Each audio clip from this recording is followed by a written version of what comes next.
एक तरफ हम विकास के नाम पर हजारों पेड़ों की कटाई देखते हैं और दूसरी तरफ कुछ ऐसे लोग भी हैं जो धरती को फिर से हरा भरा बनाने की कोशिश में जुटे हुए हैं। लगभग 2 करोड़ ट्री प्लांटेशन के एक प्रोजेक्ट को लीड किया था। 2 करोड़। हाँ। ऋषिकेश में सड़क परियोजना को लेकर पेड़ कटने की तस्वीरें सामने आई। वहीं दूसरी ओर सतपुरा इनिशिएटिव जैसे संगठन देश भर को वृक्षारोपण और पर्यावरण संरक्षण का काम कर रहे हैं। देखिए, मध्य प्रदेश में हम लोग लगभग 3 लाख से अधिक पेड़ लगा चुके हैं। महाराष्ट्र में सतारा, पुणे में हम लोग 3 लाख से अधिक पेड़ वहाँ पे भी लगा चुके हैं। इस पहल का नेतृत्व संतोष प्रजापत कर रहे हैं, जिनका लक्ष्य सिर्फ पेड़ लगाना नहीं बल्कि इन्हें जीवित रखकर भविष्य की हरियाली को तैयार करना है। अगर आपके पास आधिकारिक जानकारी के अनुसार 4 करोड़ से अधिक पेड़ लगाने का रिकॉर्ड है तो यह सिर्फ एक संख्या नहीं बल्कि आने वाली पीढ़ियों के लिए एक उम्मीद है। So now what is your future vision for this? 1 crore trees मेरा लगाने का लक्ष्य है। क्योंकि सवाल सिर्फ पेड़ काटना या लगाना नहीं, सवाल ये है कि हम आने वाली पीढ़ियों के लिए कैसे धरती छोड़कर जाना चाहते हैं। सतपुरा इनिशिएटिव्स को चुने, हम सिर्फ पेड़ लगाते नहीं है, उनको बड़ा करते हैं, उनको एक पेड़ बनाते हैं और पूरी जिम्मेदारी के साथ लगाते हैं।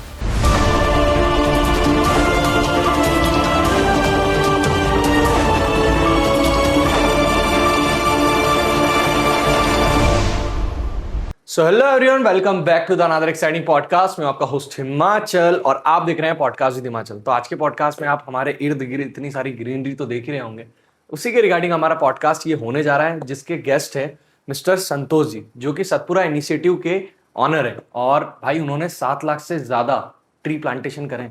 If you don't know, now you know. So let's welcome mister Santosh ji. Santosh ji कैसे हैं आप? बस बढ़िया है। संतोष जी, मैं ये जानना चाहता हूँ कि जो सतपुरा इनिशिएटिव है वो आपने शुरू करने का आपको सबसे पहले आइडिया कैसे आया और आपने स्टार्ट कैसे करा उसको?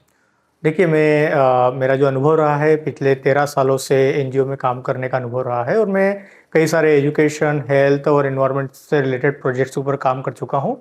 फिर मैंने सोचा कि इतने वर्ष तक नौकरी की है, अब लोगों को नौकरी देने का समय है। और अभी हम भी देख रहे हैं कि कितनी तेज़ी से वृक्षों की कटाई, वनों की कटाई चल रही है। मैं शुरू से ही पेड़ों को और वनों को लेकर बहुत ज़्यादा सेंसिटिव रहा हूँ। तो मैंने सोचा कि मेरा इतना सारा जो अनुभव है क्यों ना उसको एक संस्था के रूप में निर्माण करके एक प्रोफेशनल तरीके से ट्री प्लांटेशन को लेकर काम किया जाए। तो यहीं से मुझे एक संस्था के गठन की प्रेरणा मिली और मैंने इस संस्था का निर्माण किया और कई सारी कंपनियों को इसमें जोड़ने के लिए हम काम कर रहे हैं। तो आपने जब जॉब छोड़ी, जॉब छोड़ने के बाद आप जिस चीज पे स्विच हुए, तो आपको ये इसके बारे में पता कैसे लगा कि यार ये फील्ड भी एक है, इस पे भी अपन ग्रो कर सकते हैं या इन्वायरमेंट के लिए भी अपनी लाइफ को आगे बढ़ा सकते हैं या उसमें लाइफ दे सकते हैं अपनी? एक्चुअली मेरी जो जॉब थी, मेरी जो सबसे लास्ट जॉब थी, उसमें मैंने लगभग 2 करोड़ ट्री प्लांटेशन के एक प्रोजेक्ट को लीड किया था। कितने? 2 करोड़ पेड़ों के। हाँ, ओके। तो 2 करोड़ पेड़ों के प्रोजेक्ट को मैंने मध्य प्रदेश में एक संस्था के द्वारा लीड किया था। उस प्रोजेक्ट को एक पेट्रोलियम कंपनी के द्वारा चलाया जा रहा था, जिसमें वो खुद अपने द्वारा जो किए गए एमिशन है उनको ऑफसेट करने के लिए वो उस प्रोजेक्ट को चला रही थी। मैंने उसको लीड किया था, वहाँ से मेरी बहुत सारी लर्निंग्स डेवलप हुई। तो वहीं से मुझे इंस्पिरेशन मिला कि क्यों ना इसी तरीके से हमारे आसपास की बहुत सारी कंपनियाँ हैं, बहुत सारे संस्थान हैं, इंडस्ट्रीज़ है, फैक्ट्रीज़ हैं, क्यों ना इनको जोड़कर भी इन्हें भी प्रेरित किया जाए कि वो भी इस तरीके से पेड़ लगा करके अपने एमिशन को ऑफसेट करें।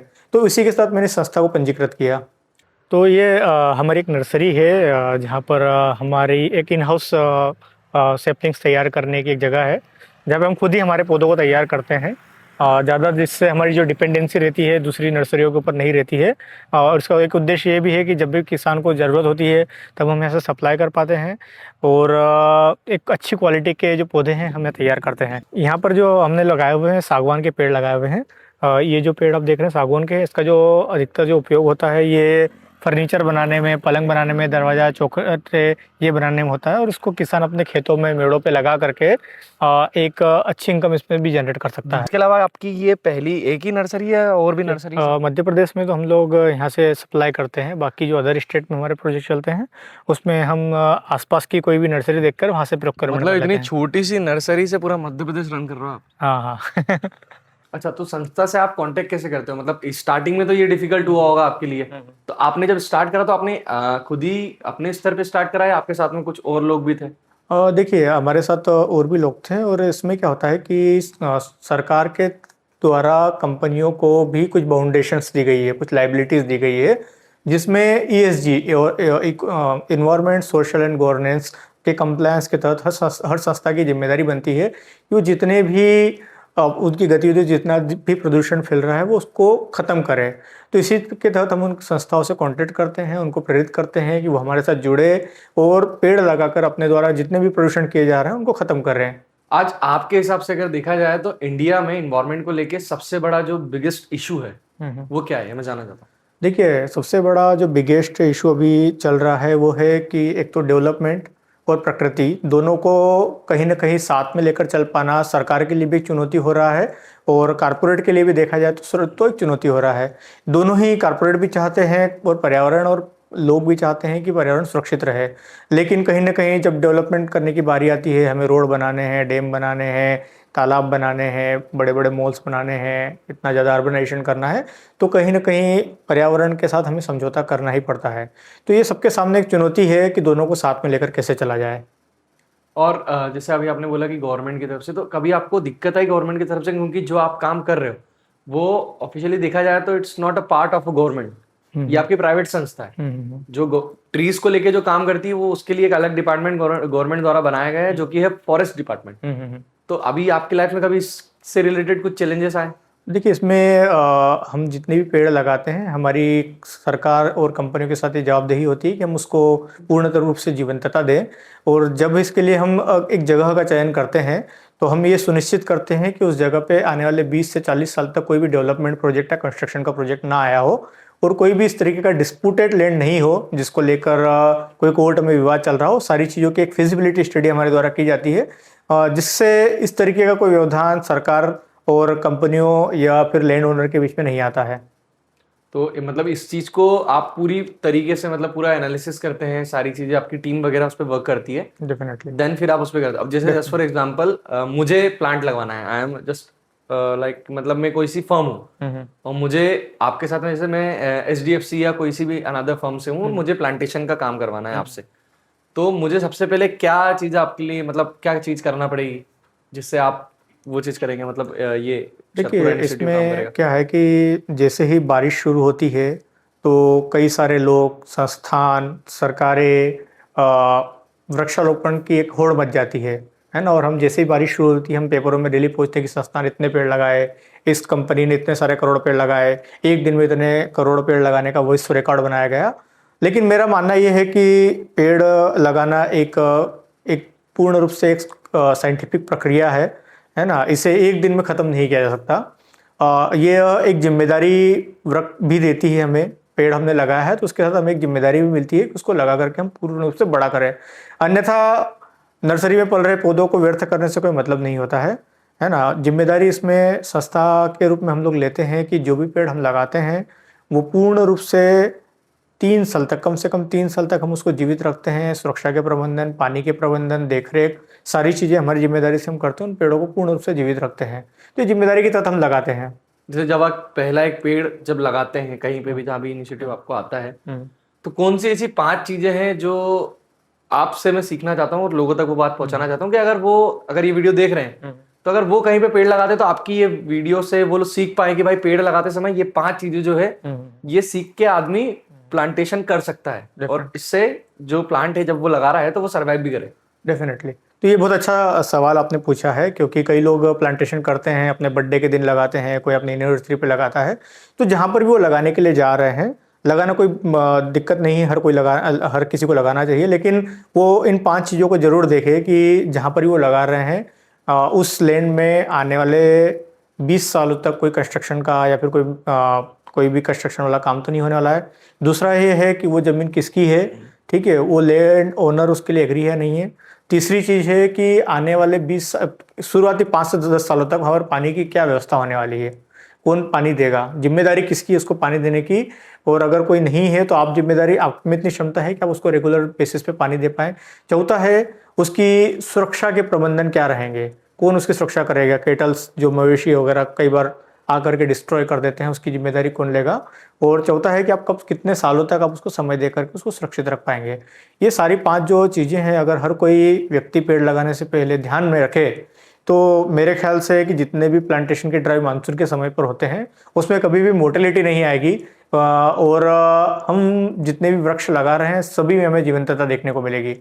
और आप जैसे इंस्टाग्राम वगैरह तो चलाते ही होंगे, हाँ हाँ। आपने रील्स में देखा होगा, बहुत सारी रील्स ऐसी आती है जिसके अंदर आज मैं लगाने जा रहा हूँ इसके नाम पे एक पेड़, तो अपना नाम कमेंट सेक्शन में दीजिए, मैं आपके नाम पे एक पेड़ लगाऊंगा। तो क्या आपको लगता है ये चीज सही कर रहा है इंसान जो भी कर रहा है ये? देखिए, जिस भी संस्था के द्वारा किया जा रहा है या व्यक्तिगत के द्वारा किया जा रहा है वो एक सही प्रक्रिया है। बस ये है कि उसको देखने की ज़रूरत है कि फॉलोअर बढ़ाने के लिए उन्होंने पेड़ लगा तो दिए हैं, लेकिन पेड़ लगाने के बाद उनको देखरेख करने की, उनको बड़ा करने की उनकी जिम्मेदारी कितनी है, और क्या उसकी कोई प्रोसेस है, कोई एसओपी है जो उसको आने वाले लंबे समय तक उन पेड़ों को बचा के रखे। इस तरीके की अगर कोई भी कंपनी है, संस्था है, व्यक्तिगत इस प्रक्रिया के तहत पेड़ लगा रहा है और उस संस्था उस प्रक्रिया को फॉलो कर रहा है तो इसमें कोई दिक्कत नहीं है। आपको क्या लगता है कि जैसे आने वाले समय में जैसे अभी आपने जब वर्क स्टार्ट करा तो सबसे पहले कहाँ से स्टार्ट करा था, मैं जानना चाहता हूँ, फिर आपने अपनी चीजें एक्सपांड करी कहाँ से? सबसे पहले जब हमने इस काम को शुरू किया था तो शुरुआत की जैसे हमने कंपनी का रजिस्ट्रेशन करवाया तो हमें लगभग 2 साल तक मुझे किसी भी कंपनी से कोई कॉन्टैक्ट नहीं मिल पाया है।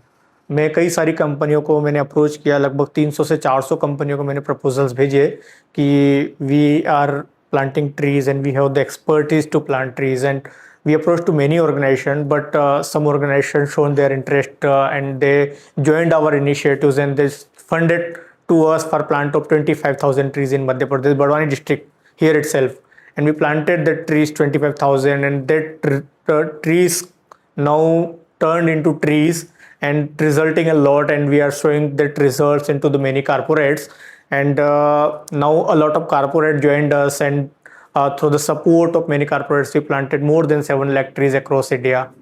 So now what is your future vision for this? So in future, I want to expand this operation up to 1 million farmers and plant 10 million trees, 1 crore trees मेरा लगाने का लक्ष्य है, जिससे एटलीस्ट जितने भी इमिशंस इन कंपनी के द्वारा किए जा रहे हैं मैं उनको ऑफसेट करवा सकूं। अदरवाइज हर कोई इमिशन करता रहेगा, उसको ऑफसेट नहीं करेगा तो आने वाले समय में कार्बन डाइऑक्साइड की मात्रा इतनी बढ़ जाएगी जो ग्लोबल वार्मिंग के लिए सबसे बड़ा रिस्क होगी। अभी यहाँ पे और कितने प्रकार के अपने मतलब कितने प्रकार के वैरायटीज के पेड़ अभी हैं? यहाँ पर हमने जो लगाए थे वो अमरूद थे, अकाशिया हैं, सागवान है और ड्रम स्टिक है। 3 से 4 प्रकार की प्रजातियां हमने यहाँ पे ग्रो करी है। बाकी अगर और कोई एडिशनल फार्मर की रिक्वायरमेंट होती है तो हम पास की नर्सरियों से प्रोक्योरमेंट करके उसको प्रोवाइड करवाते हैं। तो आपको क्या लगता है मतलब कि यहाँ पे आपको और एक्सपांड करेंगे इसे आपकी, या इतना ही रहने देंगे? देखिए, डिमांड के अकॉर्डिंग? हाँ, डिमांड के अकॉर्डिंग होता है, और अधिकतर क्या होता है कि हमारे जो प्रोजेक्ट्स होते हैं वो अलग अलग लोकेशंस पे होते हैं, तो एक जगह से पौधों को इतनी दूर ले जाना बहुत ज़्यादा कॉस्टली होता है। तो हमारा ये होता है कि हम आसपास की नर्सरी से कॉन्टैक्ट करके वहीं से प्रोक्योरमेंट कर लेते हैं, और यहाँ की जो लोकल डिमांड होती है उसको इस नर्सरी से पूरा किया जाता है। अभी सबसे ज़्यादा देखा जाए तो सीजनल वाइज, या फिर आपकी सबसे ज़्यादा मतलब प्लांट्स सेल होना बोल सकता हूँ, या मैं या प्लांट जो आप करवा रहे हैं, प्लांटेशन करवा रहे हैं, कौन सा प्लांट जो है सबसे ज़्यादा हो रहा है? इसमें सबसे ज़्यादा जो अभी डिमांड है मैंगो की है, सागवान की है और अमरूद की है। अच्छा। तो ये बहुत ज़्यादा तरीके से फार्मर की डिमांड इसमें आती है, क्योंकि अभी ग्राफ्टेड वेराइटीज़ में आने लगी है जिसमें किसान सीधे 3 साल में उसकी फ्रूटिंग शुरू हो जाती है। उसको 15 साल, 20 साल, 25 साल वेट करने की जरूरत नहीं है, लगाया 2 साल 3 साल में उसका फसल चालू हो जाता है। वो सारी चीज़ें आप देते ही हैं? हाँ, हम सारी देते हैं चीज़ें ग्राफ्टेड सारी वेराइटीज़। चीज़ें मिलती है। हाँ। जो किसान है उनको एग्रो फॉरेस्ट्री की ओर क्यों बढ़ना चाहिए? देखिए, अभी हम लोग भी देखते हैं कि कई सालों से जो फार्मर हैं फार्मिंग करते आ रहे हैं, और वो जो फार्मिंग कर रहे हैं that is kind of traditional farming, conventional farming, कि उनके पिताजी अगर मक्का, गेहूँ, चना लगाते आ रहे हैं तो वो भी वही लगाते आ रहे हैं, जिसके कारण क्या होगा कि सरकार के ऊपर एक बहुत दबाव बढ़ता जा रहा है ना। इसमें ये है कि सरकार को उसकी रिक्वायरमेंट हो या नहीं हो, लेकिन फिर भी उसको परचेस करना पड़ता है, और जिसके कारण उनको प्राइसेस जो मिलना चाहिए वो मिलते नहीं हैं, और हर साल खेती में घाटा जाता है। तो एग्रो फॉरेस्ट्री एक ऐसी टेक्निक है जिसमें किसान अपने खेत की व्यर्थ पड़ी हुई ज़मीन में पेड़ लगा सकते हैं। जैसे सागवान के पेड़ उसने मेड़ पे लगा दिए, महोगनी के पेड़ मेड़ पे लगा दिए, चंदन के पेड़ लगा दिए, बीच में वो फलदार पेड़ लगा सकते हैं, जैसे अमरूद का बगीचा बना दिया, मैंगो का बगीचा बना दिया। तो इस तरीके के पेड़ लगा करके they can earn up to 3x of their annual income. जितना वो अपने खेत में अपने ट्रेडिशनल इनकम से कमाते हैं उससे 3 गुना से 4 गुना ज़्यादा वो कमा पाएंगे। अभी हमारा महाराष्ट्र के सतारा में ही प्रोजेक्ट चल रहा है जहाँ पे किसान जो एक एकड़ से किसान की एनुअल इनकम जो 40,000 होती थी वहीं से किसान 2-2 लाख तक की इनकम जनरेट कर रहे हैं just because of this grafted trees. And अभी आप भी देखते हैं कि बहुत सारी ग्राफ्टेड वेराइटीज मार्केट में आ चुकी है, जैसे मैंगो, गुआवा, एप्पल बोर, इस तरीके की बहुत सारी ग्राफ्टेड वेराइटीज हैं जिसके लिए किसानों को 15-15, 20-20 साल तक वेट नहीं करना पड़ता है। पहले हम देखते थे कि जो देसी वेराइटीज होती थी मैंगो की, अगर आप देखें तो आज तो उसमें ये चलता था कि बेटा लगाए तो पोता खाए, है ना, इस तरीके से चलता था। लेकिन अभी आप देखेंगे ग्राफ्टेड में 3 साल में फ्रूटिंग चालू हो जाती है। आज पेड़ लगाया 3 साल में उसमें फ्रूटिंग आना स्टार्ट हो जाता है, चाहे मैंगो, गुआवा, कोई सा भी फ्रूट हो। तो किसानों के लिए इतना ज़्यादा लंबा समय इंतजार करने की जरूरत नहीं होती है और एक ज़्यादा इसमें मेंटेनेंस भी नहीं होता है। मेंटेनेंस इन सेंस की जनरल जो क्रॉपिंग होती है उसमें हर साल आपको लेबर चाहिए होते हैं कि आपको कल्टीवेटर करना है, सीड सोइंग करना है, उसकी हार्वेस्टिंग करना है। लेकिन इसमें सिर्फ एक बार लगा दीजिए, जब पौधा बड़ा हो जाएगा तो आपको ना तो वहाँ पे कोई घास निकालने का काम करना है, ना कोई अब बार बार बोने का काम करना है, ना बार बार पानी देने का काम करना है। एक बार पेड़ बड़ा हो गया ऑटोमेटिकली आपकी इनकम चलती रहेगी। तो खास तौर पर उन किसानों को मैं प्रमोट करना चाहूँगा जिनके पास वेस्ट ज़मीन पड़ी हुई है, बहुत ज़्यादा ज़मीन है जिसको वो एक साथ तरीके से कल्टीवेट नहीं कर पा रहे हैं, तो दे can just plant trees on their land and they can get a good income. तो उसमें आपका क्या फायदा होगा? मतलब अगर आप उसमें, जैसे जस्ट फॉर एग्जांपल मैं किसान हाँ हूँ, जी, अब मेरी लैंड है, हाँ जी, अब मेरी लैंड में मैंने सतपुरा इनिशिएटिव को कांटेक्ट किया, मैंने बोला भैया मुझे ये करवाना है, जैसे आपने आप जो भी आपका प्लान था वो आपने डिस्कस मुझसे करा, हाँ जी। तो then what is your profit? So we are not just planting trees for profit purpose. We are just planting these trees to offset carbon emission.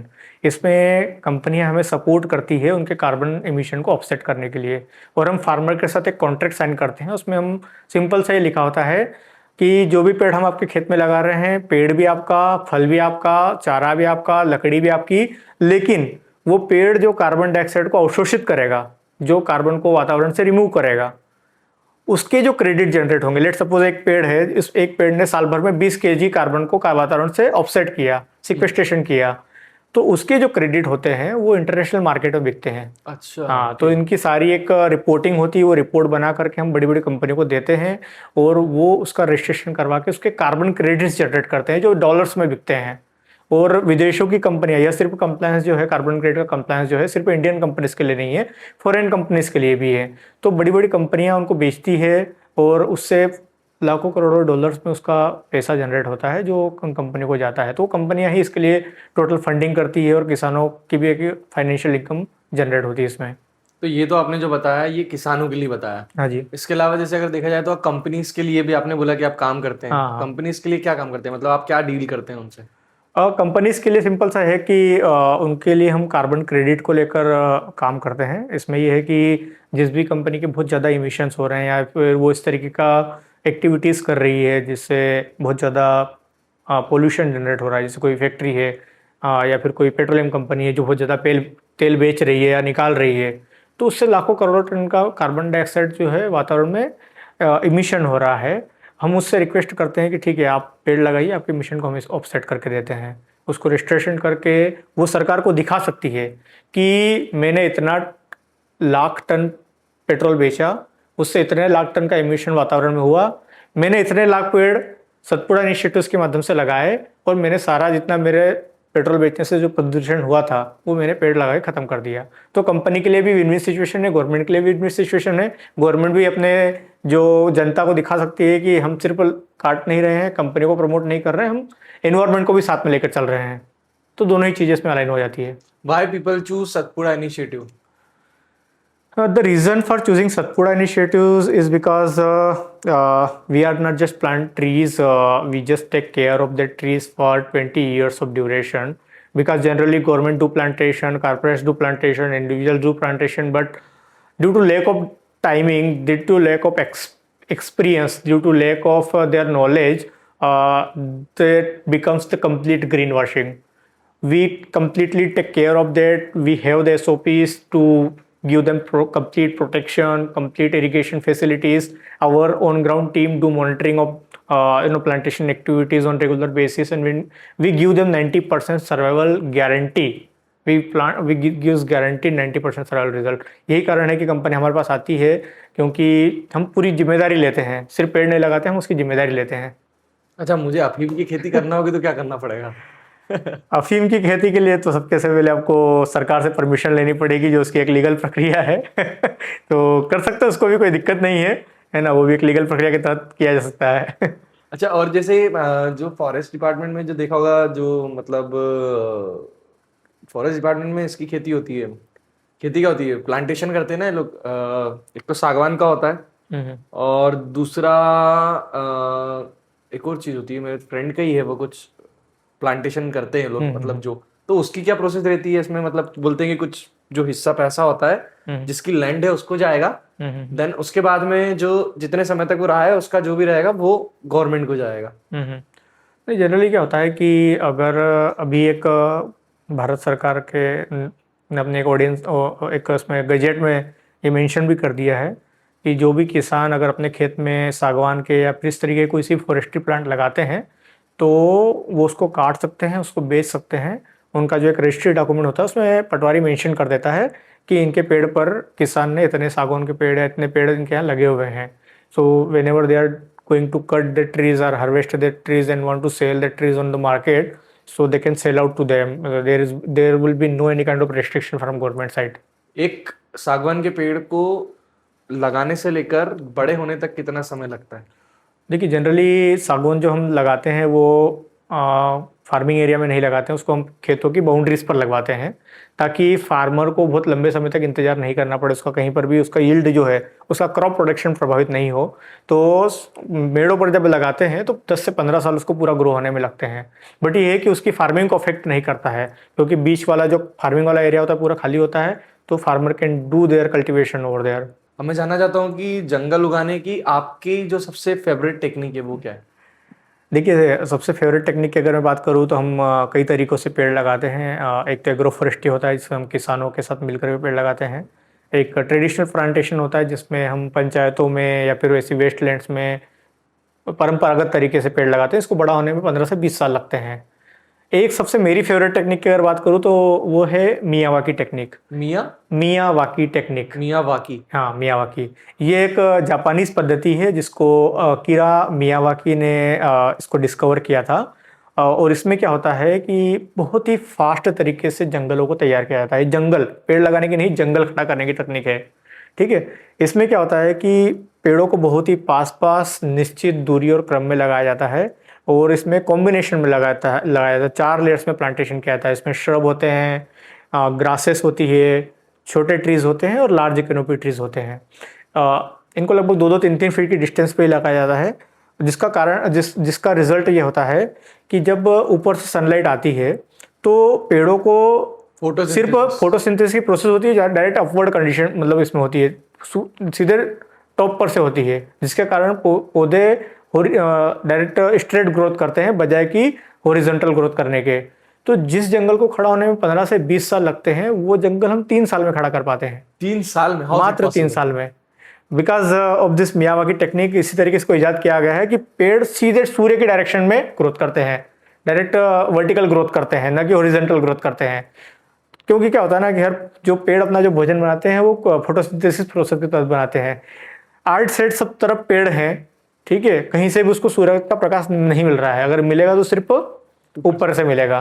तो जो पेड़ों की ग्रोथ होगी वो सनलाइट को लेने के लिए कंपटीशन करेगी। ठीक है, जैसे ही कंपटीशन करेंगे तो डायरेक्टली वो एकदम अपवर्ड ग्रोथ करेंगे बजाय कि हॉरिजॉन्टल ग्रोथ करने के। जैसे फॉर एग्जांपल मैं हूँ या तो कोई जस्ट सपोज की कोई बंदा है, तो उसको अगर अपने, जैसे अभी आपने बताया था किसानों की भलाई की बात एक बताई थी कि जिसमें किसान उसमें 2 से 2.5 लाख रुपए महीना कमा रहे हैं। तो जैसे मैं हूँ या कोई भी बंदा है तो उसको अगर अपने जमीन में जो अपनी खेती है उसमें उसको खेती नहीं करना है, सिर्फ प्लांटेशन जो आप बोल रहे हैं वो करना है, और वो सतपुरा इनिशिएटिव से कांटेक्ट करे और फिर आप लोग वहां पे प्लांटेशन करें, तो वो कैसे उस चीज को कर सकता है और कैसे पैसे कमा सकता है उसके थ्रू? देखिए, इसमें क्या होता है कि हम लोग तो पूरे देश भर में प्लांटेशन कर ही रहे हैं और पूरे देश भर में हम अच्छे किसानों को ढूंढते ही रहते हैं, है ना। और एक करेक्ट बेनिफिशियरी का आइडेंटिफिकेशन हमारा सबसे बड़ा एक टास्क होता है। तो ऐसे किसान जिसके पास पानी की व्यवस्था हो, सुरक्षा की व्यवस्था हो और खुद से जो इनिशिएटिव लेना चाहता है प्लांटेशन, उसको हमारी तरफ से फ्री में पेड़ दिए जाते हैं, कोई कॉस्ट नहीं लिया जाता है। किसान उसको लगा सकता है। हमारा जो टीम पर्सन रहेगा वो वीकली उस साइट को मॉनिटर करेगा, किसान को गाइडेंस करेगा कि क्या ज़रूरत है, किस तरह की खाद डालने की ज़रूरत है, कब पानी देने की ज़रूरत है, कैसे उसकी प्रूनिंग करनी है, कब उसकी हार्वेस्टिंग करनी है, ये सारा सपोर्ट हमारी तरफ से दिया जाएगा। और मैंने जैसे पहले ही बताया था कि पेड़ों पे किसान का अधिकार है, पत्तों पे, फलों पे, सब कुछ किसान का।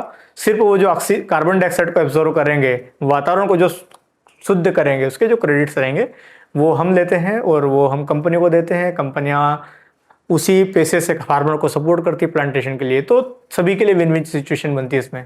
मैं ये सबसे पहले तो मेरा क्वेश्चन सबसे बड़ा ये आपसे है जो मैं जानना चाहता हूँ कि आपने अपनी फर्म का नाम सतपुड़ा ही क्यों रखा? तो सतपुड़ा इनिशिएटिव्स, जो नाम लेने का मेरा जो ऑब्जेक्टिव था कि मैं जिस एरिया से बिलोंग करता हूँ, बड़वानी डिस्ट्रिक्ट से, बड़वानी जो डिस्ट्रिक्ट है वो सतपुड़ा की गोद में ही बसा हुआ है और नर्मदा जी के किनारे बसा हुआ है। तो यहीं से मुझे इंस्पिरेशन मिली कि मैं पहाड़ों के कंजर्वेशन के लिए कुछ करूँ। यहाँ पर कई सारी ट्राइबल्स कम्युनिटीज़ रहती है और पूरा जो सतपुड़ा रेंज है 900 किलोमीटर में फैला हुआ है। और बचपन में मैंने एक लेसन पढ़ा था जिसका नाम था सतपुड़ा के घने जंगल। लेकिन अभी मैं जाकर देखता हूँ इन पहाड़ों पे तो मुझे वो जंगल दिखाई नहीं देते हैं, बहुत सारा डिफोरेस्टेशन हुआ है। तो मैंने सोचा क्यों न इन घने जंगलों को क्यों न इसको फिर से घना जंगल बनाया जाए इन पहाड़ों को।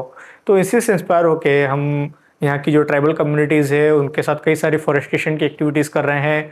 फॉरेस्ट्री डिपार्टमेंट के साथ मिलकर भी फॉरेस्टेशन की एक्टिविटीज़ कर रहे हैं। और न सिर्फ बड़वानी डिस्ट्रिक्ट बल्कि हम नागपुर तक अगर आप देखेंगे तो कई सारे हमारे प्लांटेशन के इनिशिएटिव्स जो हैं वो चलाए जा रहे हैं इसके कंजर्वेशन को लेकर। तो सिर्फ अभी आप सतपुड़ा पे ही काम कर रहे हैं या इधर देर से नहीं अदर फर्म जिसके साथ भी आप काम कर रहे हैं, या जैसे आपने किसी और के लिए भी काम किया है जैसे? इसमें जो है हम सिर्फ सतपुड़ा में शुरुआत हमने सतपुड़ा से की थी, लेकिन बाद में मुझे रियलाइज़ हुआ कि सिर्फ सतपुड़ा को कंजर्वेशन की आवश्यकता नहीं है। ऐसी कई सारी हमारे माउंटेन रेंजेस हैं, जैसे वेस्टर्न घाट हो गया, हिमालयन माउंटेन रेंजेस हो गई, अरावली माउंटेन रेंजेस हो गई। ऐसी कई सारी माउंटेन रेंजेस है जिनको कंजर्वेशन की आवश्यकता है, जो माइनिंग एक्टिविटीज़ के कारण, डिफोरेस्टेशन के कारण बहुत ज़्यादा डिग्रेडेड हुई है। तो इसके लिए भी हम लोग काम कर रहे हैं। अभी हम वेस्टर्न घाट की अगर बात करें तो सतारा में, पुणे में, लोनावला में, करजत में, यहाँ पर भी हम लोग लगभग 3 लाख से ऊपर पेड़ लगा चुके हैं। अरावली हिल्स के कंजर्वेशन के लिए हम भरतपुर डिस्ट्रिक्ट में, रेवाड़ी डिस्ट्रिक्ट में, यहाँ पर हम लोग लगभग 15,000 से अधिक पेड़ लगा चुके हैं। और हिमालय के लिए हमारा जो मंडी में, हिमाचल प्रदेश में एक प्रोजेक्ट चल रहा है जो हिमालय के कंजर्वेशन के लिए चल रहा है। तो ये सारी चीजें आप अभी तक कर चुके हैं यहाँ पे, और सतपुड़ा तो चल ही रहा है। अच्छा, मैं एक जानना चाहता हूँ कि आप अपने आप को कितना ब्लेस्ड मानते हैं कि आप माँ नर्मदा के तट, मतलब माँ नर्मदा की नगरी में जन्म लिए हैं और निमाड़ के बेटे हैं। अवसर मिला है प्रकृति की सेवा करने का, नदियों की सेवा करने का, और मेरे जीवन में कुछ इनके लिए करके जाने का कि एटलीस्ट हम हमारे जो प्रकृति ने हमें जो दिया है वो कम से कम उसको लौटाएं, है ना। न सिर्फ हम प्रकृति का शोषण करने के लिए हुए हैं, something we have to give back to the nature, जो हम प्रकृति को भी वापस दें, चाहे वो पेड़ लगा करके दे, नदियों का संरक्षण करके दे, या फिर एटलीस्ट नहीं लगा कर तो बिना काटे दे। तो कहीं ना कहीं हम उनको कंट्रीब्यूट करें, यही है। तो biggest question of this podcast इस, आपने कभी जीवन में पेड़ काटा है? नहीं, आज तक तो नहीं काटा है, मैंने कभी नहीं काटा और न कभी काटूंगा। मैं हमेशा लोगों से भी यही रिक्वेस्ट करता हूं कि अगर कहीं पर इस तरीके की वो एक्टिविटीज़ देखते हैं जहाँ पर पेड़ काटने की आवश्यकता है तो बजाय काटने के you can shift that trees. अभी कई सारी शिफ्टिंग टेक्निक्स आ चुकी है, आप उसको अच्छे से खोद करके उस पेड़ को कहीं और शिफ्ट कर सकते हैं बजाय काटने के। मध्य प्रदेश में अभी जो एरिया आपने बताए हैं उसके अलावा और कहाँ कहाँ पे आपका काम चल रहा है? देखिए, मध्य प्रदेश में हम लोग लगभग 3 लाख से अधिक पेड़ लगा चुके हैं। इसके अलावा महाराष्ट्र में सतारा, पुणे में हम लोग 3 लाख से अधिक पेड़ वहाँ पे भी लगा चुके हैं। राजस्थान के हम जो सबसे ड्रॉट एरिया है, जिसको सबसे चैलेंजिंग रेगिस्तान कहा जाता है, जैसलमेर, वहाँ पर हमने अडानी फाउंडेशन के सहयोग से लगभग 5,000 ट्रीज वहाँ पर भी लगाए हुए हैं। और राजस्थान जो हाईली ड्रोट रीजन है, वहाँ पे किशनगढ़ में, रेवाड़ी डिस्ट्रिक्ट में, बरसाना में, वहाँ पर भी हमारे प्रोजेक्ट्स हैं। झारखंड में 50,000 पेड़, बड़ोदरा में हम 50,000 पेड़ लगा चुके हैं, गुजरात में, छत्तीसगढ़ में लगा रहे हैं, इसके तेलंगाना में हम 50,000 पेड़ लगा चुके हैं। और तमिलनाडु में हमारा एक 350 एकड़ लैंड को रेस्टोरेशन लेक को लेकर वो एक बहुत बड़ा प्रोजेक्ट चलाया जा रहा है, जिसमें हम 350 एकड़ जो लैंड डिफॉरेस्ट हो चुका था उसको फिर से रिस्टोर कर रहे हैं। तो एक बहुत बड़ा प्रोजेक्ट है जिसको हम अभी वर्तमान में काम कर रहे हैं। अच्छा, आपको ये काम करते करते कितना समय हो गया वैसे? देखिए, टोटल तो मेरा जो एक्सपीरियंस रहा है लगभग 13 वर्ष का रहा है, जिसमें अलग अलग sector, education, health, environment sector में काम किया हूँ। लेकिन ट्री प्लांटेशन को लेकर स्पेशली मेरा ये लगभग 5वां साल चल रहा है, जिसमें मैं दूसरी एनजीओ के साथ भी काम कर चुका हूँ और मैं खुद के इनिशिएटिव्स के साथ काम कर रहा हूँ। तो आपको जब मैं अगर आज से 5 साल पहले लेके जाऊं, हाँ। जब संतोष जी ने काम स्टार्ट करा था, तो आज जब आप यहाँ पे इस लेवल पे हैं तो कैसा लगता है आपको? देखिए, मुझे बहुत खुशी होती है कि मैं कई सारे लोगों के लाइवलीहुड को लेकर काम कर रहा हूँ और आज हमारी एक टीम है, लगभग 26 लोगों की टीम है, जिनके लिए एक लाइवलीहुड भी जनरेट हो रहा है, एम्प्लॉयमेंट जनरेट हो रहा है। और ये तो सिर्फ हमारे डायरेक्ट बेनिफिशरीज हैं। इसके अलावा देश भर में हमारे हज़ारों फार्मर्स हैं, हज़ारों लेबर्स हैं, हज़ारों नर्सरी वर्कर्स हैं, जो डायरेक्टली इनडायरेक्टली इस प्रोजेक्ट से बेनिफिट हो रहे हैं। कहीं ना कहीं उनकी इनकम बढ़ी है। प्रकृति एक इसमें सबसे बड़ा डायरेक्ट बेनिफिशियरी उसको मानता हूँ, जो हमारे इस इनिशिएटिव से, हमारे फाउंडेशन से डायरेक्टली बेनिफिट हो रही है। तो कहीं ना कहीं हम तो उससे बेनिफिट हो रहे हैं, लेकिन वो भी हमारे लिए, हमारे इनिशिएटिव से बेनिफिट हो रहे हैं। अगर किसी इंसान को सतपुड़ा इनिशिएटिव के साथ काम करना है या उसको वर्क फ्रॉम होम करना है कि मेरा ये क्वालिफिकेशन है और मुझे आपके साथ काम करना है, तो व्हाट इज द प्रोसीजर? देखिए, इसमें एक इंटरव्यू की प्रक्रिया होती है और जो भी काम हम करवाना चाहते हैं, चाहे वो मार्केटिंग से रिलेटेड हो, ग्राफिक डिजाइनिंग से रिलेटेड हो, या फिर सेल्स से रिलेटेड हो, या फिर प्रोग्राम मैनेजमेंट से रिलेटेड हो, so they can just visit our website and they can drop their resumes over there and we will analyze which position can be fit for them and we can arrange an interview and they can be the part of Satpura initiatives. अब इसी बात पे फटाफट सबकी basic salary बता दो तो आदमी अप्लाई कर पाए। देखिए, this is just basis on their experience and उसका क्या क्वालिफिकेशन और वो कितना इंटेलिजेंट है, अपने काम को लेकर पैशनेट है।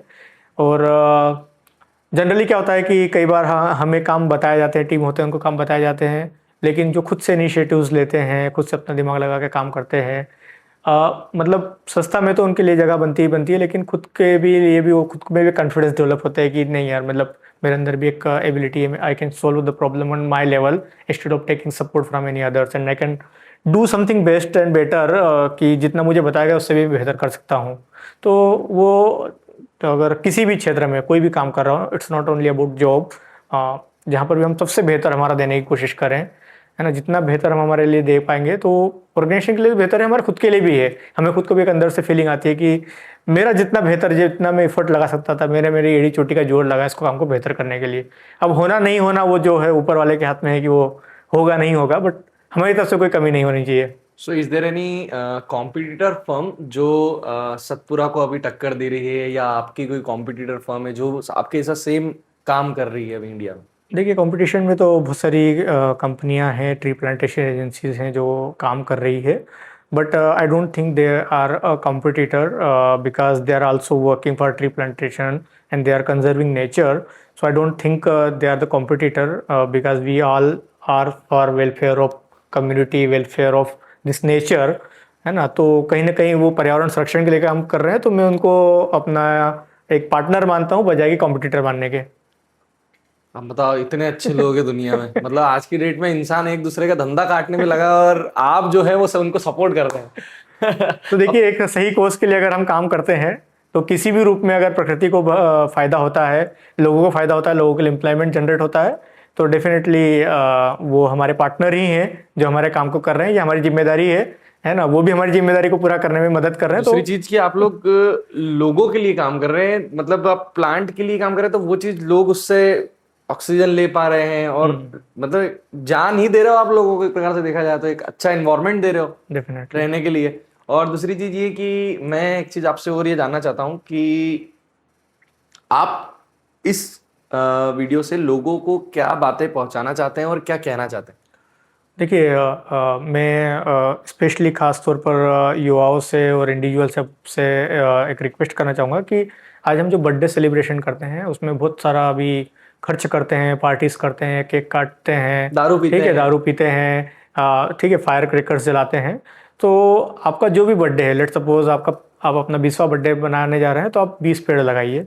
आप अपना 40वां बर्थडे मना रहे हैं तो आप 20-40 पेड़ लगाइए। आप अपनी एनिवर्सरी बना रहे हैं तो जिस भी नंबर की आप एनिवर्सरी मना रहे हैं, 5वीं एनिवर्सरी है तो 5 पेड़ लगाइए। तो इस चीज आप अपने दादाजी की अगर डेथ हो गई, कोई एनिवर्सरी उसकी बरसी मना रहे हैं तो उस पर भी पेड़ लगाइए। और जब पेड़ लगाएं तो आप एक रिस्पॉन्सिबल संस्था के साथ लगाएं, सतपुड़ा इनिशिएटिव्स को चुने, क्योंकि हम सिर्फ पेड़ लगाते नहीं हैं, उनको बड़ा करते हैं, उनको एक पेड़ बनाते हैं और पूरी जिम्मेदारी के साथ लगाते हैं। अब ये जो पॉडकास्ट देख रहा होगा उस इंसान को ये पता लग चुका होगा कि पेड़ लगाने के भी आप पैसे दिलवा रहे हो। तो 32 पेड़ लगाने का जो है वो बढ़ने के बाद से जो ऑक्सीजन जिससे पैसा मिलेगा वो तो आपका, पर उसका क्या फायदा? उसका ये फायदा है कि वो अपने जीवन काल में जितने भी इमिशन कर रहा है ना, चाहे वो अपनी स्कूटी चला रहा है उसमें पेट्रोल जल रहा है, अपने घर में बैठे बैठे एसी चला रहा है उससे इमिशन हो रहा है, या फिर कपड़े पहन रहा है ये भी किसी फैक्ट्री में बन के आए हैं, इसको बनाने में भी इमिशन जनरेट हुआ है, कार्बन फुटप्रिंट जनरेट हुआ है। खाना बन रहा है, अगर घर में गैस चूल्हा जल रहा है तो वो भी कहीं ना कहीं कार्बन फुटप्रिंट्स को पीछे छोड़ रहा है। तो एटलीस्ट एज एन इंडिविजुअल मेरी गतिविधियों से जितना इमिशन हो रहा है मैं जिम्मेदार हूँ, कम से कम प्रकृति, जब मैं इस धरती को छोड़ के जाऊँ तो मेरे सारे कार्बन फुटप्रिंट्स को भी मिटा कर जाऊँ, तो ये मेरी जिम्मेदारी बनती है। और संतोष जी, आपकी फैमिली बैकग्राउंड थोड़ा सा मैं जानना चाहूंगा कि आप कैसी फैमिली बैकग्राउंड से आते हैं, अंकल क्या करते हैं, आंटी क्या करते हैं, आपके घर में कितने लोग हैं? देखिए, इसमें फैमिली बैकग्राउंड की अगर बात करूँ तो हमारे पिताजी जो सब मजदूरी करते थे, है ना, ईंट भट्टों का काम है हमारा। हाँ, और उसमें मैंने भी काम किया हुआ ईंट भट्टों में, और तपती धूप में हम काम करते थे। आप भी जानते हैं कि ईंट भट्टों का काम जो होता है कितना हार्ड होता है, और ख़ास तौर पर धूप में करना पड़ता है। जब गर्मी के जो अप्रैल मई के जो सीज़न होते हैं उस टाइम पे करना पड़ता है, तो उस टाइम पे मैंने भी किया था। लेकिन ये था कि मैंने थोड़ा पढ़ाई के ऊपर थोड़ा फोकस किया, और मुझे लगा कि जो परंपरा चली आ रही है उसको थोड़ा बदलने की ज़रूरत है ना। कहीं ना कहीं समाज है, जो मेरा समाज है, उसमें भी एक सुधार लाने की ज़रूरत है, और वो सिर्फ शिक्षा से आ सकता है ना। अगर आप शिक्षित नहीं है तो आप कितनी भी कोशिश कर लें, मजदूरी के अलावा कोई ऑप्शन बचता नहीं है। शिक्षा के ऊपर मैंने बहुत ज़्यादा जोर दिया, पढ़ाई के ऊपर बहुत सारी चीज़ें सीखी, अंग्रेजी सीखी, नई नई टेक्निक सीखी, नई नई कंपनी के साथ कॉन्टैक्ट किया, और उसका रिजल्ट ये हुआ कि आज हम इस संस्था को गठन कर पाए, और मेरी खुद की जो दैनिक जीवन है उसको मैं ट्रांसफॉर्म कर पाया, जो मेरी प्रीवियस लाइफ थी। अच्छा, जैसे आपने बताया कि आप मतलब अंकल जो हैं वो भट्टे वगैरह चलाते थे। हाँ, अंकल के सामने कभी इंग्लिश में बात करी कि नहीं आपने? वो मेरे बहुत सारे वीडियोस जो हम बनाते हैं तो उनको देखते हैं, वो उनके सामने तो नहीं किए कि उनको समझ नहीं आता है। नहीं, बट लेकिन लगता तो होगा ना यार उनको कि ऑब्वियसली सीधी सी बात है इंग्लिश में आते हैं। मेरे पापा भी है, तो मैं सडन कोई इम्प्रेस करने के लिए हाँ हाँ भाई कहाँ है, हाउ आर यू। देखिए, मतलब मेरा शुरू से रहा कि मैंने कभी इंग्लिश किसी को इम्प्रेस करने के लिए नहीं सीखी, है ना। तो मेरे काम को आसान करने के लिए मेरी बुक्स, मुझे जो लर्निंग्स डेवलप करने के लिए मैंने उसको सीखा था।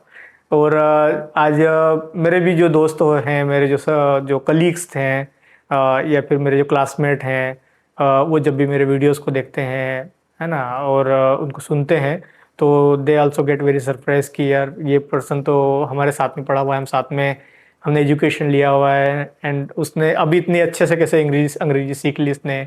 और सडन एक ट्रांसफॉर्मेशन की, जिसके साथ मैं निमाड़ी में बात कर रहा था, और सडन वो मेरा जब अंग्रेजी में एक वीडियो देखता है तो उसको लगता है कि इतना ज़्यादा ट्रांसफॉर्मेशन कैसे आ गया। अच्छा, मुझे आपने इंग्लिश के बारे में बताया, तो मैं आपसे जानना चाहता हूँ कि अगर किसी भी इंसान को इंग्लिश मतलब सीखना है, बोलना सीखना है, तो उसको कैसे सीखना पड़ेगा? क्या मतलब क्या चीज़ें, क्या बुक्स? जैसे एक बुक है जिसका नाम है, मैं भूल रहा हूँ, मैं पढ़ रहा था अभी, वर्ड मेड पावर इजी। एक बुक का नाम है वर्ड मेड पावर इजी। वो बहुत अच्छी बुक है, उसमें मतलब आपको सारी चीजें बताएगी, इंग्लिश कैसे बोलना है, प्रोनाउंस कैसे करना है किसी चीज को। तो आप बताइए कि आपने इंग्लिश कैसे अच्छी सीखी? देखिए, जनरली क्या होता है कि अंग्रेजी किसी भी तरीके के मेरा मानना है, मेरा पर्सनल ऑब्जर्वेशन रहा है जब मैं इस प्रक्रिया से गुजर रहा था, क्योंकि मेरे आसपास कोई इस तरीके का एम्बियंस नहीं था, एनवायरनमेंट, है ना। क्योंकि मैं यहीं पे रहा हूँ, मैं किसी बड़ी सिटी में कभी रहा भी नहीं हूँ, इंदौर में, मुंबई में से किसी सिटी में, बेंगलोर में। निमाड़ी में कन्वर्सेशन करेंगे तो अच्छा लगेगा। सॉरी, थोड़ा निमाड़ी में कन्वर्सेशन करेंगे तो अच्छा लगेगा मुझे, क्योंकि निमाड़ के लोग मुझसे थोड़े जुड़े हैं, तो दे विल मोटिवेट। હું ખુદ અભી નિમાડથી છે, બડાણી જિલ્લાથી છે, तो मैंने कभी कोई सोचो तो कि यार હું कभी अंग्रेजी सीख ही पाऊंगा। और हमारा आसपास जो दोस्त यार था, वो कभी कभी जिंदगी में अंग्रेजी नहीं बोली उन्होंने ना, तो वो भी सोचता था कि यार कसो सीखी पाओगा न कसो बोली पाओगा न, कभी बात भी करने तो क्या कैसे करा, है नहीं, तो कोई बात करने का लेना भी नहीं था। तो सिंपल सी चीज है, कोई कभी अगर अंग्रेजी सीखना हो, कोई सी भी भाषा, सिर्फ अंग्रेजी की बात नहीं करूँ, कोई सी भाषा जितना ज़्यादा सुनागा, जितना ज़्यादा बोलांगा, जितना ज़्यादा पढ़ांगा, जितना ज़्यादा देखांगा, उतनी जल्दी सीखांगा। अब now you will switch to the English. There is a lot of applications like Fluency, like CV application. You can refer to that application and you can do practice with that kind of application. There are multiple speakers over there who want to learn English, and you can do Which communication. applications you are used recently? Earlier I used Fluency and CV application, and I spend my daily 1 hour, 2 hours over there, and I strengthen my English over there. I get connected with multiple people across the India, even from the international backgrounds, and I learned a lot and learned about the British accent, Russian accent, Australian accent, and that is the main source of my English communication. But you have to be consistent. It's not like यार आज सीख लिया, कल छोड़ दिया, परसों फिर सीख लिया, फिर छोड़ दिया. You have to be very consistent. There would be multiple challenges. It would be very boring, but you have to be over there. You cannot compromise on that. अगर आपने compromise कर दिया, आपने छोड़ दिया, तो you cannot become good at all. Never give up. Never become. वो एक बहुत लंबी प्रक्रिया है, उसके बिना नहीं कर सकते उसको, है ना. और ओवरनाइट किसी बुक को आप रेफर नहीं करके नहीं सीख सकते हैं, क्योंकि let's suppose today you remember a word, है ना, और आपने उसको बहुत ज़्यादा रट्टा मार लिया, but if you not that use that word for 4 months, for a year, that word will be, you will forget that word completely. So that word should be repeat again. And how it get repeat? By your listening practice, by your speaking practice, by your watching practice, by your reading practice. 4 practice if you are doing, so that word will repeat at anywhere, somewhere it will be repeat. अच्छा, सतपुड़ा का जो initiative है, आपने कितने रुपए से start करा था? देखिए, इसमें हमारा जो क्या होता है, मतलब जनरली जब भी हम कोई बिजनेस स्टार्ट करते हैं, तो दैट डिपेंड्स ऑन कि वो बिजनेस का टाइप क्या है, किस तरीके का बिजनेस है, whether you are going to open an factory, कोई प्रोडक्शन. यहाँ पे हमारा जो बिजनेस है सर्विस वाला बिजनेस है. फिर भी कितना, मतलब एक टेंटेटिव अमाउंट में जानना चाहता हूँ आपसे, कितने रुपए से स्टार्ट करा था? देखिए, जब मैंने मेरा मोटिवेशन, मैं रियल बात बोलूँ तो जब मैंने इस बिजनेस को स्टार्ट किया था, तब मेरे पास कोई इतना पैसा नहीं था. मुझे सबसे पहला एक प्रोजेक्ट मिला था, है ना, जिसके तहत मुझे 25,000 पेड़ लगाना थे. लेकिन कंपनी का कॉन्ट्रैक्ट ये था कि पहले आप लगाएंगे, उसके बाद आपको पैसा मिलेगा. तो मेरे क्रेडिट कार्ड की लिमिट थी 1,50,000 की लिमिट थी. तो उस क्रेडिट कार्ड की फुल लिमिट को यूज़ करके मैंने उस प्रोजेक्ट को एग्जीक्यूट किया था, पेड़ लगाया था, है ना. उसके बाद उस पेड़ प्रोजेक्ट को मैंने 1 महीने के अंदर लगा करके पूरा कंप्लीट किया, और उसके 1 महीने के बाद मेरे पास पेमेंट आया और मैंने उस क्रेडिट कार्ड का बिल पे किया. Then I saved some money from it. And शुरू में तो मैं अकेला ही था, मैं ही मार्केटिंग करता था, मैं ही प्रपोजल लिखता था, मैं ही ऑर्गेनाइजेशन को पिच करता था, मैं ही सोशल मीडिया हैंडल करता था. धीरे धीरे फिर टीम आई, रिस्पॉन्सिबिलिटीज बढ़ी. और क्रेडिट कार्ड आपको लगता है अच्छी चीज़ है? देखिए, इसमें क्या होता है कि अगर हम उसको देखा है क्रेडिट कार्ड के यूटिलाइजेशन को, तो आपके पास उसको ऑफसेट करने का आपके पास कोई ना कोई सोर्स. मेरे बहुत सारे दोस्त कर्जे में चले गए. नहीं, देखिए, आपके पास ऑफसेट करने के लिए कहीं ना कहीं सोर्स ऑफ इनकम होना चाहिए, और आप उसको कभी अपने शौक के लिए खर्च मत करिए, है ना. कहीं ना कहीं क्या होता है कि जब हमारे पास पैसा नहीं है तब भी हम उसमें खर्च कर लेते हैं, या फिर फ्यूचर में जो आने वाला है उसको सोचकर हम अभी खर्च कर लेते हैं. बट वो कहीं ना कहीं हमारे लिए एक लाइबिलिटी लेके आता है, और हमारे लिए बाउंडेशन क्रिएट करता है, और कभी आगे बढ़ने नहीं देता है. तो अगर आपके पास इनकम के सोर्स नहीं है तो डोंट यूज इट. मैं खुद भी अननेसेसरी यूज नहीं करता हूँ उसको. अच्छा, जैसे 1.5 लाख रुपए से आपने बोला भी क्रेडिट कार्ड का यूज करके आपने स्टार्ट करा अपना बिजनेस. करेक्ट. नाउ आप अभी की आपकी नेटवर्थ बताना पड़ेगी आपको. अभी जो हमारा जो लास्ट ईयर टोटल हमने जो प्लांटेशन किया था, लगभग मोर देन 4 करोड़ का रहा था. भाई, मतलब देख रहे हो आप, 1.5 करोड़ का आदमी ने क्रेडिट कार्ड से वो करके लिया, और अभी कितना है, 4 करोड़. भाई, बहुत बड़ा अमाउंट है यार, मतलब heads off to you. Thank you Himachal ji. तो जर्नी इज लाइक कि यार बहुत सारी चीज़ें उसमें रही, और कई बार मुझे देखिए, इतने बड़ा आप देख रहे हैं यहाँ पे जो मैप देख पा रहे हैं. तो हिमाचल जी, हमने यहाँ पे लगभग पूरे देश भर में हमारे यहाँ पे प्रोजेक्ट्स हैं, और लगभग 12 राज्यों में हम लोग एक्सपेंड कर चुके हैं मात्र 18 महीने में. ठीक है, 18 महीने में 12 राज्य. तो अगर बात करें आप नॉर्थ से साउथ, ईस्ट से वेस्ट, सभी जगह पर हमारी टीम है, काम करने वाले लोग हैं, हमारे लगे हुए पेड़ हैं. मुझे वो तो ठीक है, पर इस पूरे मैप में भल्लाल देव कहाँ से आया? अच्छा, इसमें यहाँ पे क्या है, ये तेलंगाना का प्रोजेक्ट है। तेलंगाना में सबसे बड़ी एक फिल्म सिटी है, रामोजी फिल्म सिटी। तो रामोजी फिल्म सिटी के जो डायरेक्टर हैं, आपने एस एस राजामौली का नाम सुना होगा, जिन्होंने बाहुबली, RRR मूवीज बनाई हुई है। तो उनसे हमें कॉन्ट्रैक्ट मिला था और यहाँ पर हमने उनके जो फार्म हाउस है, 100 एकड़ का फार्म हाउस है, वहाँ पर 50,000 पेड़ लगाए।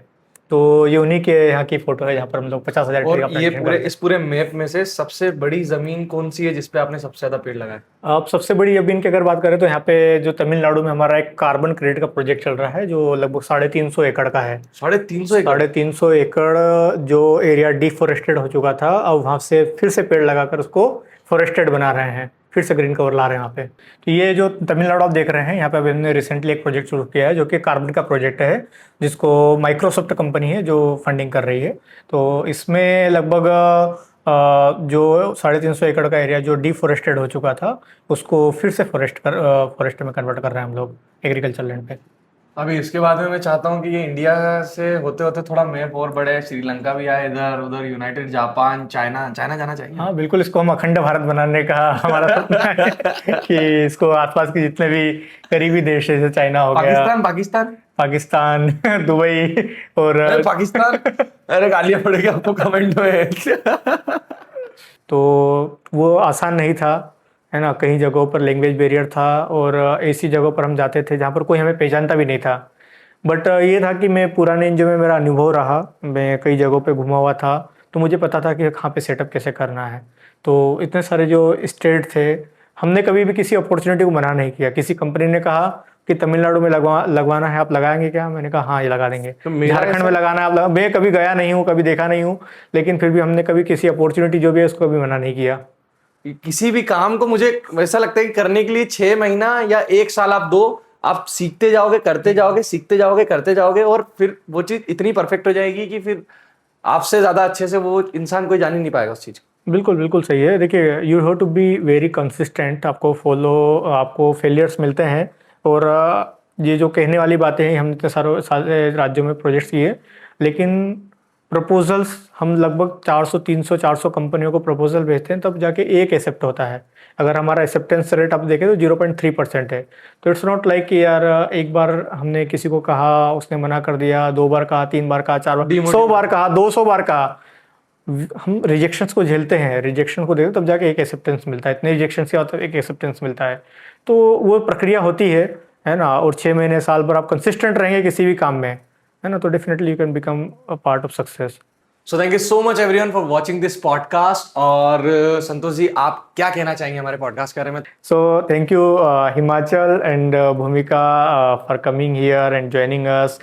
आप इंदौर से आए और हमारे इस काम को आपने दिखाया, और हमारी आवाज़ को आपके जितने भी फॉलोवर्स हैं और उनके भी जितने फॉलोवर्स हैं, उन लोगों तक पहुंचेंगे। और डेफिनेटली कहीं ना कहीं इस पॉडकास्ट के माध्यम से कई लोगों को एक समझ बैठेगी कि कैसे प्लांटेशन करना है, और सतपुड़ा इनिशिएटिव्स हमारे काम के बारे में जानेंगे, हमारे विज़न के बारे में जानेंगे और बहुत इससे ज़्यादा बेनिफिट मिलने वाला है। तो आपका बहुत बहुत धन्यवाद, जो आप हमारी वॉइस को हज़ारों लोगों तक, लाखों लोगों तक लेकर के जाने वाले हैं।